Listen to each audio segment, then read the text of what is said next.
شریعت نے چند اوقات میں بیوی سے ملاقات کو مستحب لکھا۔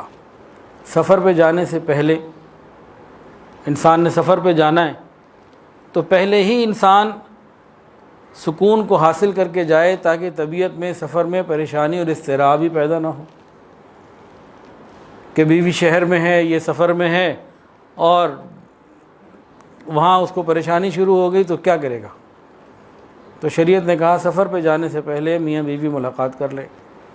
دوسرا، سفر سے واپس آنے کے بعد یہ بھی مستحب ہے۔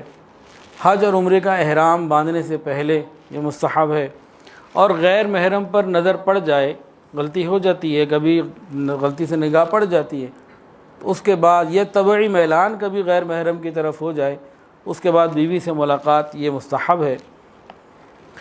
تو اس طرح کے بعد معاملات نبی علیہ السلام نے بتائے۔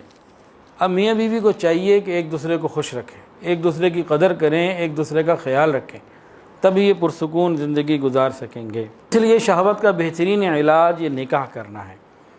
صحیح بخاری شریف میں نبی علیہ السلام نے فرمایا، یا معشر الشباب، اے نوجوانوں کی جماعت، تم میں سے جو نکاح کی طاقت رکھتا ہے وہ نکاح کر لے، کیونکہ نکاح نظر کو جھکاتا ہے اور شرمگاہ کو محفوظ رکھتا ہے۔ تو سب سے بہترین، اعلیٰ اور سب سے اچھا حل ہی یہی ہے، اس کے علاوہ کوئی اور حل ہے ہی نہیں اس کا۔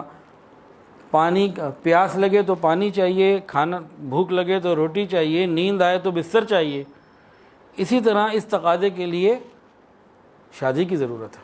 ویڈیو کے نیچے سبسکرائب کے بٹن پر کلک کریں، بیل کے آئیکن پر کلک کیجئے تاکہ ہر نئی ویڈیو کی نوٹیفیکیشن آپ کو مل جائے۔